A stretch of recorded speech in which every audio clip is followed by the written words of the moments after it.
Foundation. Siyathemba nizolijabulela lolu hlelo.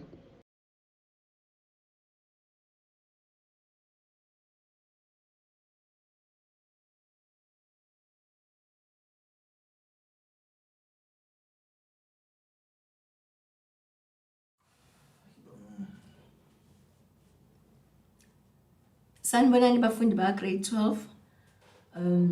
I hope you are all good. Umesisisibiya senza English first additional language. Namhlanje sizobe senza the shorter transactional text. Shorter transactional text. So khumbula ukuthi this is part of paper 3. Paper 3 nje, just to recap. Paper 3 so it's 100 marks. Kulo 100 marks, 50 marks or essay, 30 marks or longer transactional text, and then 20 marks kube ilo we shorter transactional text. Then bese kwenza ke 100 marks. When masses eta lo 20 we shorter, no 30 we longer, bese kuba kwenza 50 and then 50 we essay. All right. And job it's part of creative writing. Job angasho ukuthi when it comes to paper 3, that is where you score marks. La we are hambela nje nama marks because it's creative writing. Usuke uyibhalela nje into vele isuka kuwena. Akudingi ukuthi uzohlale phansi uyadadisha ucrack ikhanda. No, it is creative. Qhamuka kuwena, it's your own creativity. Right. And then shorter transactional text yini kusuke kukhonani. One, khona ama advertisements,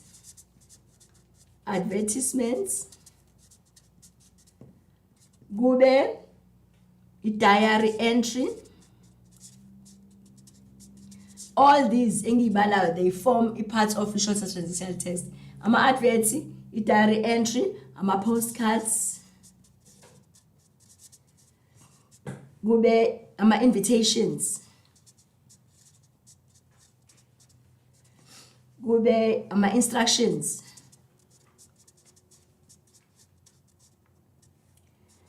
kube ama directions, bese kuba ke ama flyers or posters. All these, they form a part of shorter transactional text. It's either adverts or a diary entry or ama postcards, ama invitations, instructions, directions, bese kuba ama flyers or posters. Right.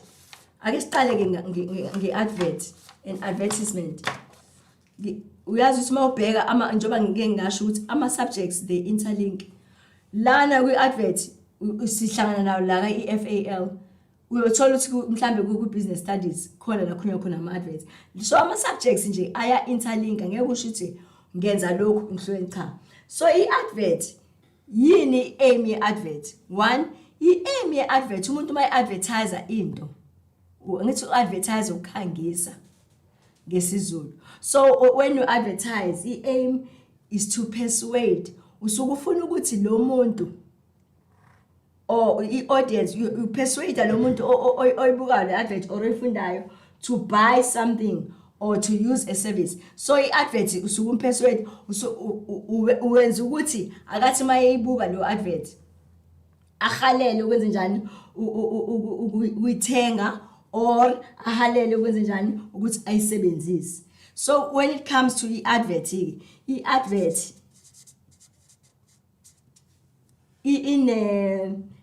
inaloa AIDA.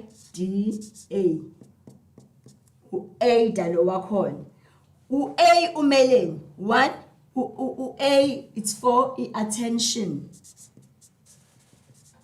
Njoba ngithe i-advert isuke yenzela ukuthi i-attract wena as the audience ukuthi uyithenge lona. So u-A is for attention. So attention uzoyibona ngani? Mhlambe there will be bright colors. Mhlambe uzosebenzisa ama bright colors, ama colors which are eye-catching, ukuthi uma yethi nje umuntu abuka asheshe akhangeke. It can be bright colors, it can be humor, it can be something shocking, something ezokuthusa. And then I is for interest.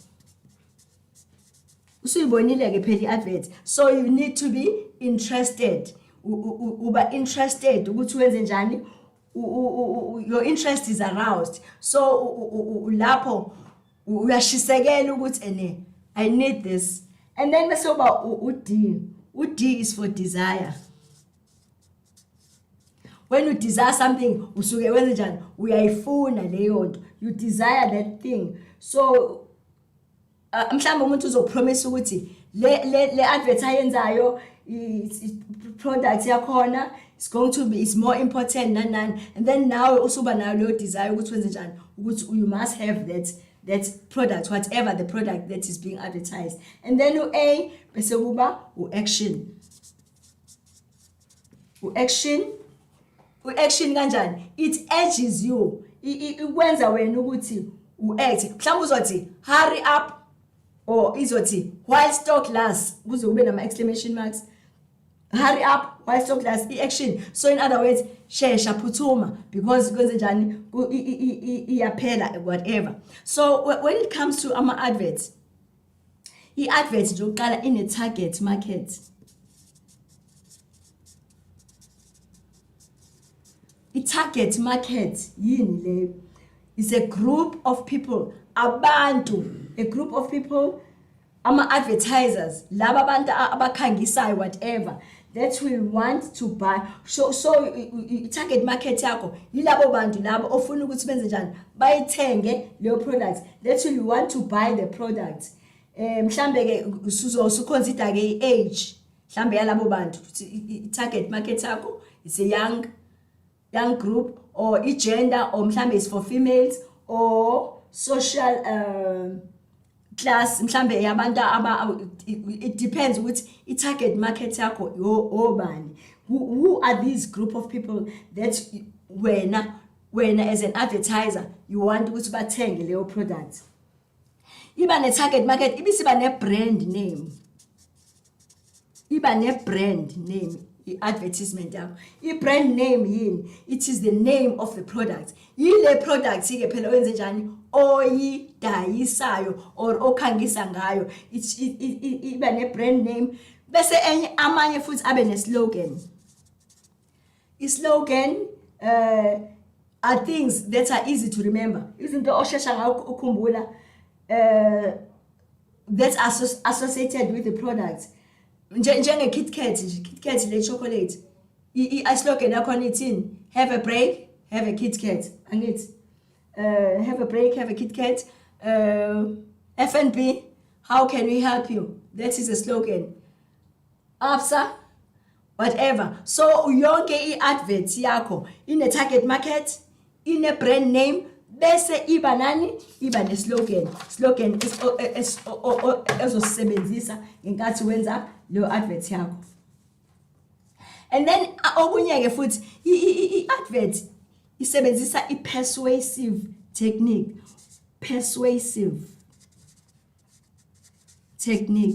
Yini persuasive technique? Uyampersuade umuntu, in other words uyampusha umuntu ukuthi akayithenge le product, akayiteste le product. Ngani? It can be the words that ozowasebenzisa.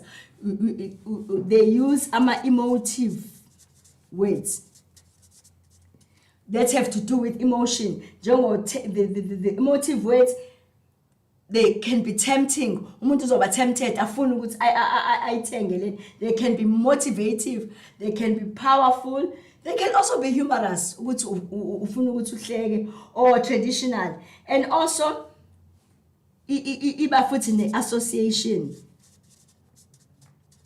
kanjani? Association ukuthi mhlambe advertiser toilet paper, baby soft, association uthi the toilet paper is as soft as a baby. Khona le as a mawuyibheka when you watch it with TV inje encane the small puppy iyayidonsa because it's soft izihambi yoshona nayo ngale. So nakhona futhi it can also be association mhlambe something that is hand picked mhlambe into okwazi ukuyicosha or yeah. And then also ama adverts anehaba, what we call exaggeration. Abantu baba nehaba lapha. Exaggeration kanjani? Athi mhlawumbe uzosebenzisa ilanguage enehaba phakathi athi will make a million dreams come true. How do you make a million dreams come true? Ihaba lelo. But ke angithi lana exaggeration. Mighty will make a million dreams come true. Then when I was super interested to no, I need this because in exaggeration, in a haba phakathi. And then isebenzisa futhi kakhulukazi ama superlatives. Ama superlatives kanjani? Like angithi uthiwa good, better, best. Bad, worst. So if it's superlative, so it's a superlative degree with best service ever. Those are superlatives. Best service ever. So we are born just we cannot compare no monument because best service ever. Ma superlatives. So now you become interested. And then 40, iba nama facts or figures. The advert iba nama facts, iba nama figures. Kanjani njengedum idum bathini it kills 99%. It kills 99.9% of germs. Uyabona lapho uthi khonani the effects and also figures. Uyabona idum shooting ngempela idum iyasebenza. If it kills 99.9 shoots akusali impukane la akusali mosquito. It kills, so you have facts and figures. Ibisiba nayo ke futhi jargon where they use jargon or colloquial language la where you mhlambe athi umuntu is clinically proven to relieve symptoms. So mhlambe something has been clinically proven to relieve mhlambe ama symptoms, mhlambe can be ama symptoms of flu whatever. So mawenza ke when you write your advert mawuthi mhlambe kuthiwa write an advert mhlambe uzophuma iquestion nje ethi kwena your family runs a home business making products such as toys, ethnic jewelry or clothing. Family business. So your family runs a home business making them products such as toys, ethnic jewelry or clothing. What are you supposed to do? You are supposed to write out an advert. Balage wena manje advert yenzani to promote the sale of one mhlambe kuzoba ama toys or ethnic jewelry or clothing to promote. Write an advert to promote the sale of one of the products to tourists. So to daisela ke manje ama tourists because the product enyenza ekhaya. You should bese besho futhi you should include the following. One, ngithi siyakhumbula ukuthi kufanele ube ne brand name. Ngithe fanele ibe ne brand name advert yakho. Fanele ibe ne slogan advert yakho. Fanele ibe ne details of the product, ibe ne price.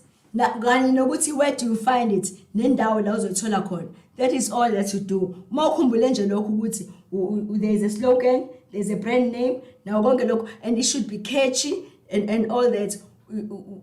If you can keep those in mind, then you've got your 20 marks. That right.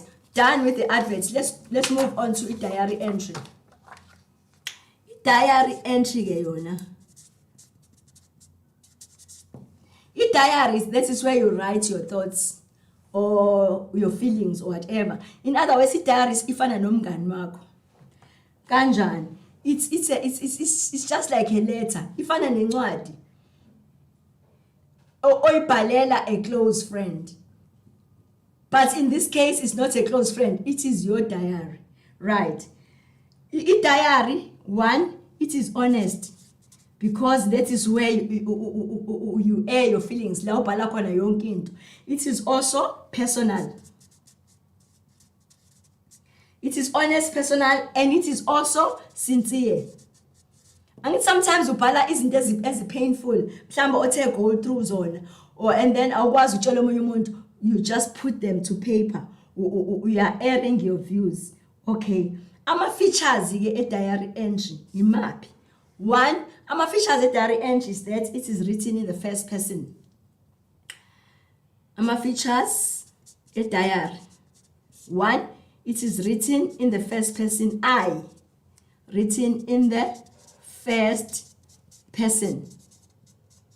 First person, it's I, it is me, it is us, it is our. Right. And then you can use all the tenses. You can use the present tense, you can use the past tense. You use all the tenses.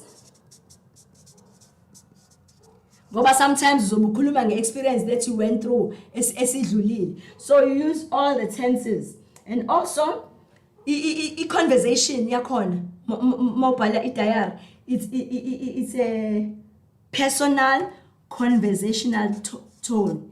Personal conversational tone. It's like you are talking to somebody. You are talking to somebody, omazi, or somebody that you are talking to. And also, diary entry, it expresses subjective thoughts. Shoots feelings akho aba subjective because wena obhala ngawo. And also, it might also express strong emotions. Ubhala kanjani diary? Diary yakho ifanele ibe ne date. One, it should have a date. Date uzoyibhala ngala on your right. You write it in full. You can say Tuesday, 15 July. Right. And then finally even a salutation. I need to ubhala diary la. Uzobhala ke ngala salutation yakho, ngala on your left. Salutation yakho, itin salutation yakho, it's dear diary. Uyayibingelela diary yakho. Dear diary. And then usuyabhala ke whatever njengoba ngishilo ukuthi it's personal, it's honest, it is sincere. That is why you konke ofuna ukubhala ubhala la. It's like you're talking to a friend. So but in this case your friend is le diary lo ubhala kuyona. Right. You express all your strong emotions and all your feelings. And then also uzothola ukuthi mhlambe kwi-exam mhlambe ke kuthiwa write i-diary entry mhlambe for 1 day. Okay, if it's for 1 day uzobhala leyo diary entry for 1 day. Mhlambe uthola ukuthi bathi day 1 kuzokwenzeka ukuthi day 2 kwenzeka ukuthi, so i-diary entry yakho lapho asoba mangaki abe u2. Mhlambe nje for instance bazothi just to give an example, your family will soon be celebrating an important cultural occasion. Emndenini wakho kuzoba ne-cultural occasion ezokwenzeka. Mhlambe umhlonyane, mhlambe umembeso, whatever cultural occasion lezokwenzeka ekhaya. Bese kuthiwa ke write out 2 diary entries describing one. Shouldn't if bethi bhala 2, eyoqala ithi describing your feelings before the cultural event, and then eyesibili it is after the event. So lapho if it's 2, so eyoqala mhlawumbe izothi Tuesday ngiyalinganisa 15 July, dear diary, I feel so excited ekhaya kuzokwenzeka ukuthi nokuthi sengilungisile ne-attire yami traditional nani engathi ngabe sekusile ukuze nje sihambe siyosina esigcawini or whatever. That is your day 1. Angithi the 2 diary entries. And then day 2 sekwenziwe ke phela usuyabhala ke dear diary, angikhathele kanje, angikwazi ngisho ukwenzani, ngisine ngaze ngawa, ngiphukile kanjani, because now it's day 2. So if bethe 2, so write 2 diary entries. Kodwa kwesinye isikhathi kuzothiwa nje write 1 diary entry. But remember, there's nothing embila. It's just that you write the date in full, salutation dear diary, and then tone yakhona. It's not so formal because you are talking to a friend. You can use all the tenses.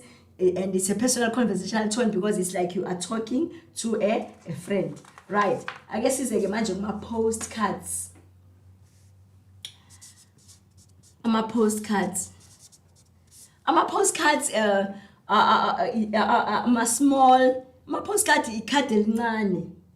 Sometimes liba ne-picture or ne-photograph on one side. Bese liba ne-space for wena ukuthi ubhale. And njoba lincane kanje, when mawugcwalisa i-postcard, you don't have to skip lines. Like mawubhala ngoba fanele uthi leave ama lines because i-postcard vele lincane, you don't have to skip any lines. Mhlambe it just shows you line-stamp la eceleni ne-address. You have to write i-address yalo muntu lo eliya kuyena i-postcard, and then bese kuba ne-space nyana nje esincane ngala on the left se-message, so you show someone where you are, bese kuba naleyo short message. And ukhumbule futhi ukuthi i-postcard you don't leave any spaces in between because vele i-postcard lakho linjani lincane, no spaces between because it is a short message. Mhlambe bazothi ke kuwena ubhalela write i-postcard, you are studying, uyafunda in another province, ufunda kwenye province, you have heard, usuzwile ukuthi your grandmother is concerned, ugogo wakho uphatheke kabi about your well-being, uconcerned ukuthi engabe umzukulu wami unjani la ekhona kuleyo province, your well-being and progress in your studies. So you are studying in another province, awukho la province yakini, and you have heard that your grandmother is concerned about your well-being and progress in your studies. So ke bhala ke manje to write i-postcard, write the text of the party that you are going to write to her. Shuthi lapho ke izoba ne-address kagogo, mhlambe granny, uyambingelela and then uyamtshela ku granny because it's just very short. Uyashuthi ene uyaprogressa kumnandi la ukhona, you are doing well efundweni, you are looking forward to ukuthi umbone soon, or soon will be home, something like that. So it's not something very big, right? And then bese kuba ke ama invitations. Ma invitation ke isimemo. Kuma invitations suke simema la. I-invitation yakho ke ingaba in two ways. It can be formal and it can also be informal. Ingaba formal invitation yakho or ibe informal. Would depend ke ekutheni what is the occasion. Imayelana nani? One, kwenziwani? What is the occasion? Two, i-venue. Yenzeka kuphi yona leyo nto? I-venue ihambisana ne-date, ihambisana nani? Nesikhathi. Yini occasion kwenziwani? Uyenzelwa kuphi? Ngaliphi ilanga? Ngasikhathi sini? And then bese kuba nama contact details.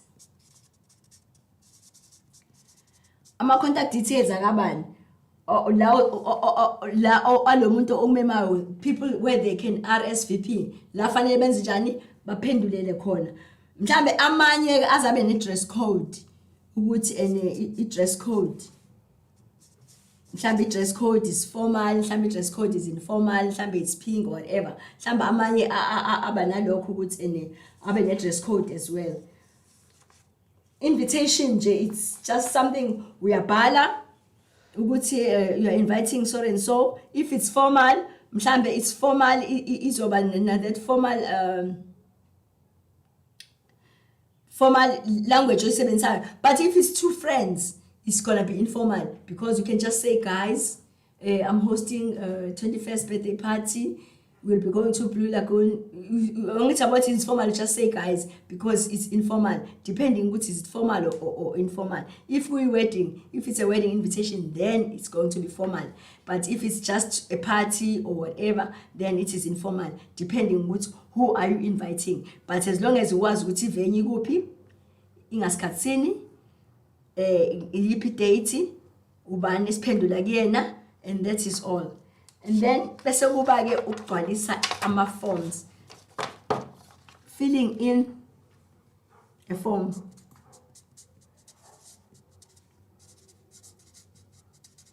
Mawugcwalisa iform uthola ukuthi mhlambe iform yakho inama blocks like this. So in each block kanje wena uyagcwalisa la, it comes like this amanye ama forms. So one, mawuzogcwalisa iform, funda ama instructions, read the instructions, and futhi mawugcwalisa iform uyibhala, you use a black pen ukuqala nje. When you fill in the form, we never use a blue pen. It has to be a black pen.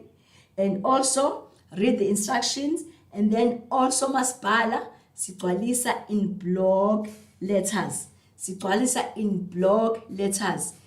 In block letters, so awubhali filling, like it has to be in block letters. And also mawuthi wenze a mistake ngenkathi ugcwalisa le form, wenze njani? You don't start afresh, you scratch and everything. All you do is to write ama initials. Mawuthi wenze mistake mhlambe wangabhali into correct, and then you just initial lapho ngezansi ukhombisa ukuthi wenze a mistake, you put your initials next to it.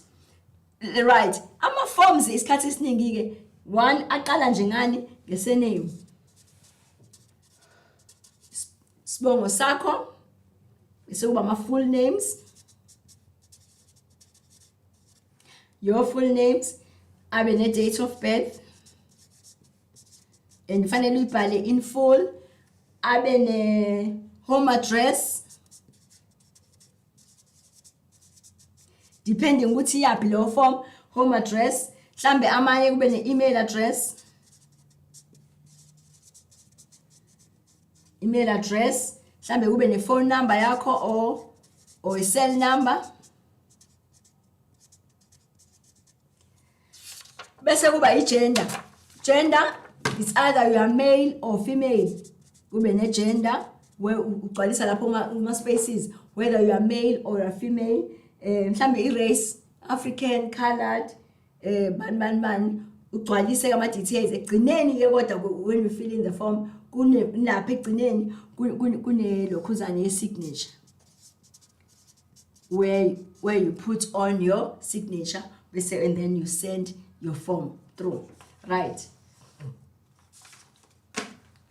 sesiqedile siyake manje writing instructions. Morning instruction usuku umtshela umuntu ukuthi fanele enzeni. Writing instructions.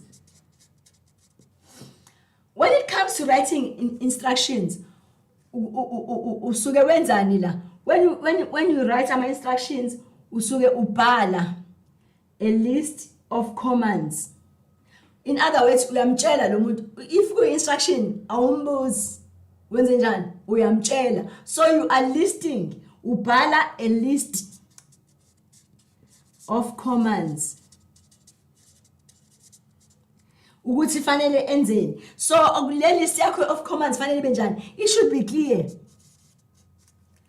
Fanele azi ukuthi uthe, it should be clear, it should be logical. Ayibe ne logic, fanele icace, ibe logical, ibe easy to follow. Ama instructions akho. And then ama instructions akho futhi anama facts. They have facts, and also angaba nama opinions as well.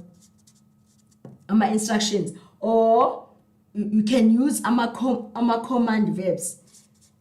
Angithi lo muntu uyamtshela awumbuzi, so you can use ama commanding verbs. And tense yakho is present tense. Present tense. I-language ke oyisebenzisayo la when it comes to writing instructions, it can be formal language, it can be formal, or it can be technical. It can be formal, it can be technical. And also when you give instructions, fanele ube ne sequence of events, fanele kulandelane. There should be a sequence of events ukuthi kuyalandelana. And when it comes to instructions, my instructions is wabhala in a point form. Uzobhala mhlawumbe point number 1, these are the instructions, point number 2, point number 3, point number 4, point number 5, point number 6, point number 7. Yeah, you are writing in a point form.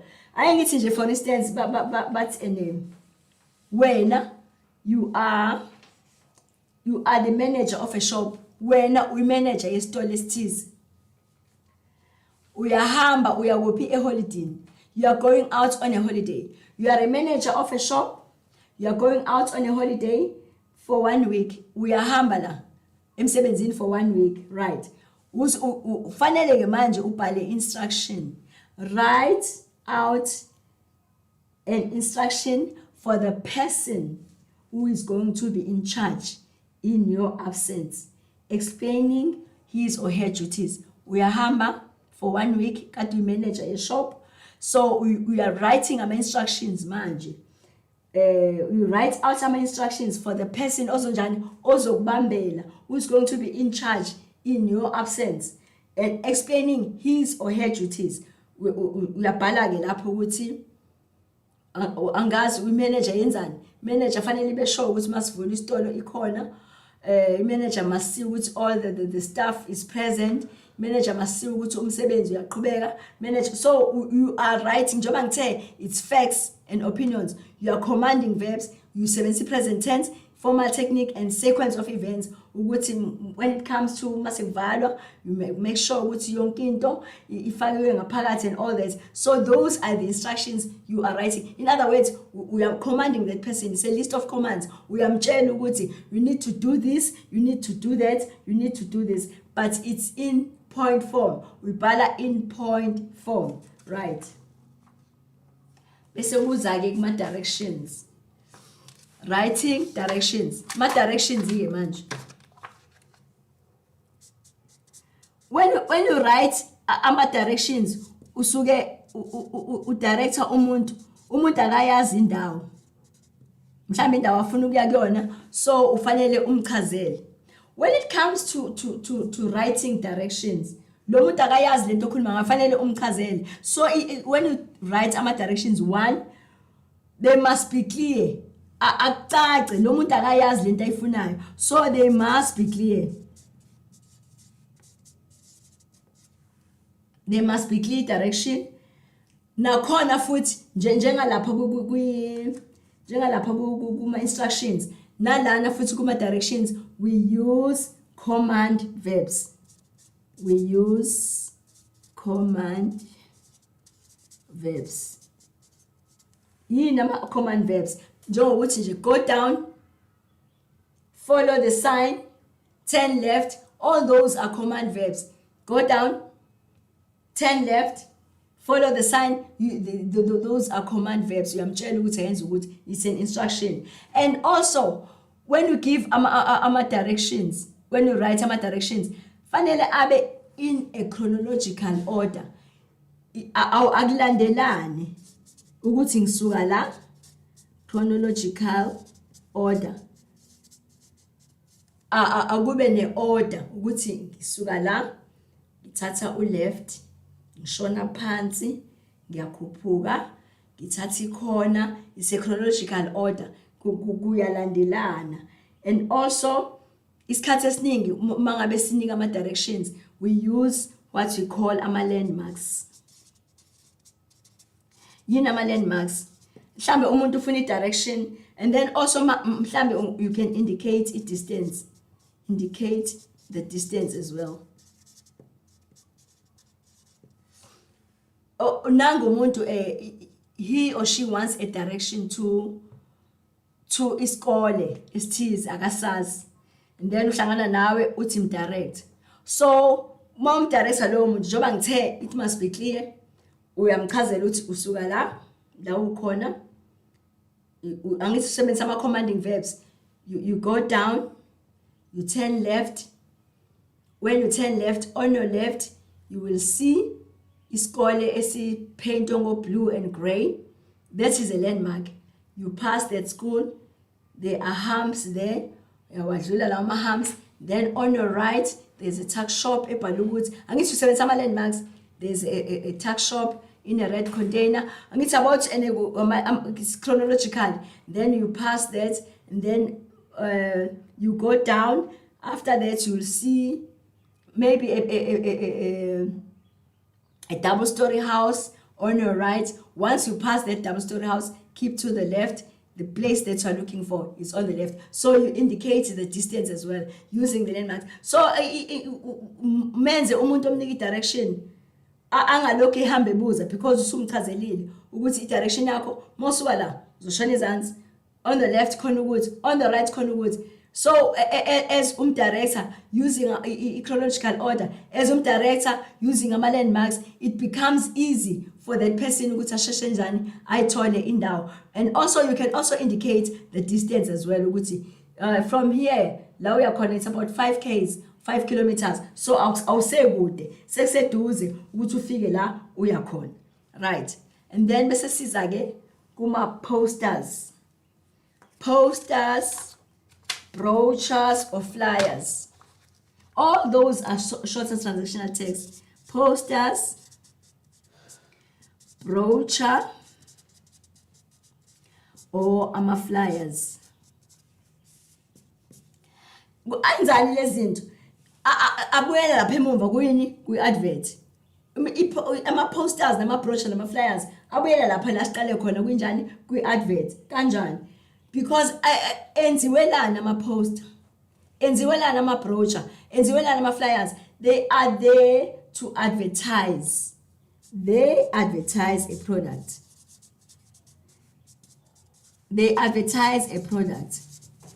Ayakhangisa a certain product. It can be a product, it can be a service ethile mhlambe oyenzayo, and also it is to attract people to an event. Mhlambe we are attracting when we are abantu, attracting people to an event.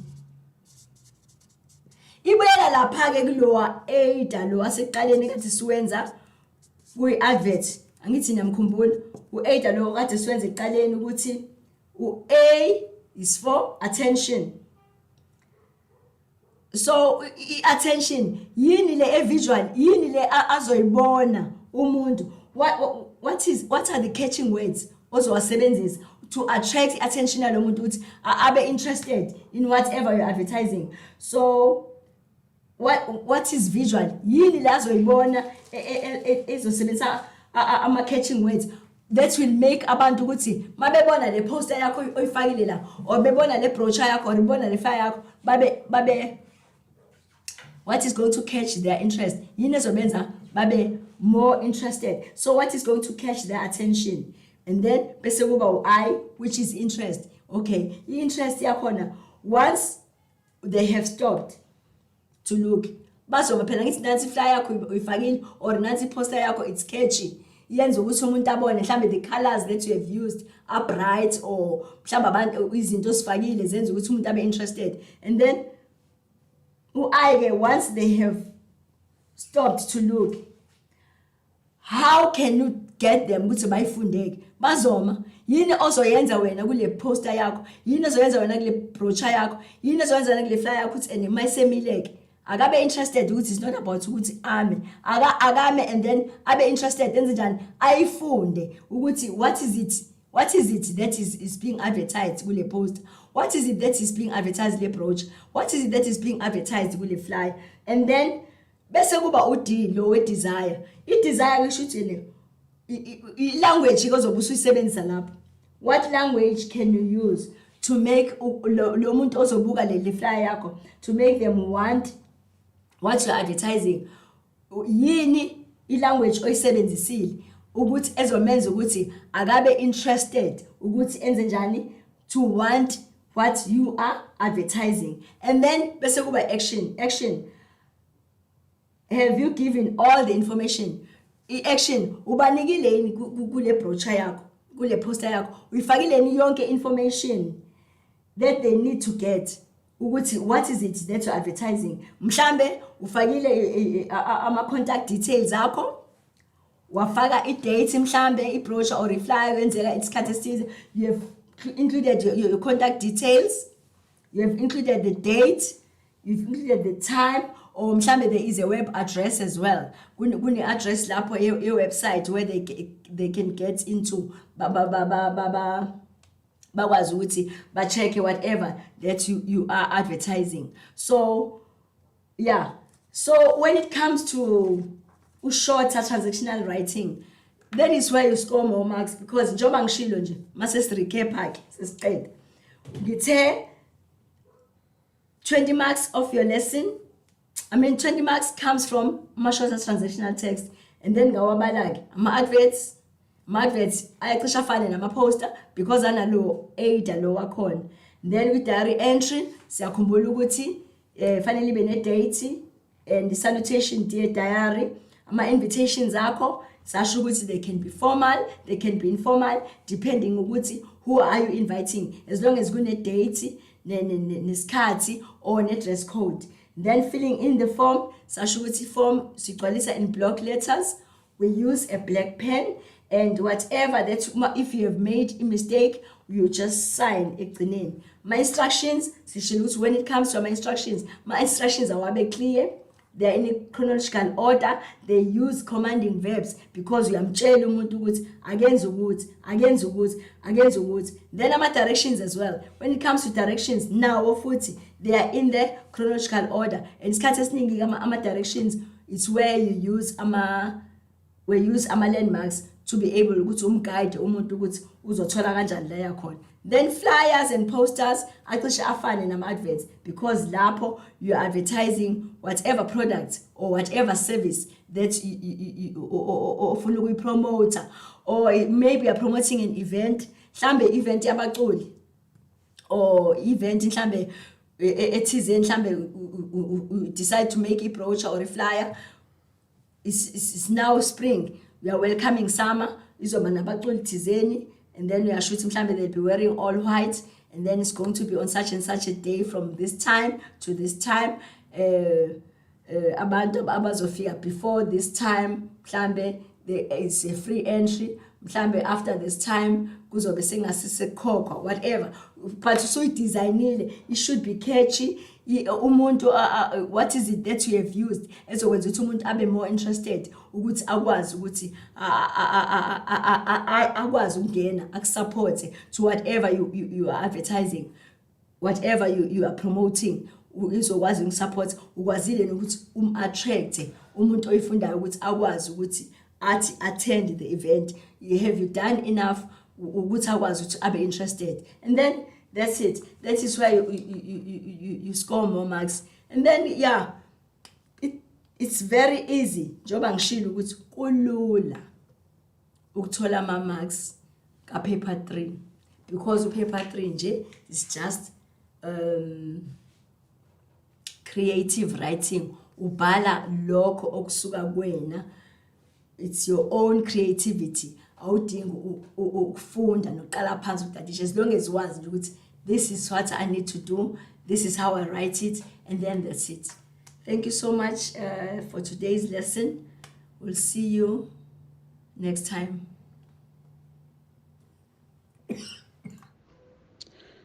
Ningakhohlwa ukuthi nisengathokozela ezinye izifundo eziyisithupha kanye nezengeziwe i-learner wellness, i-career guidance kanye ne-advanced program.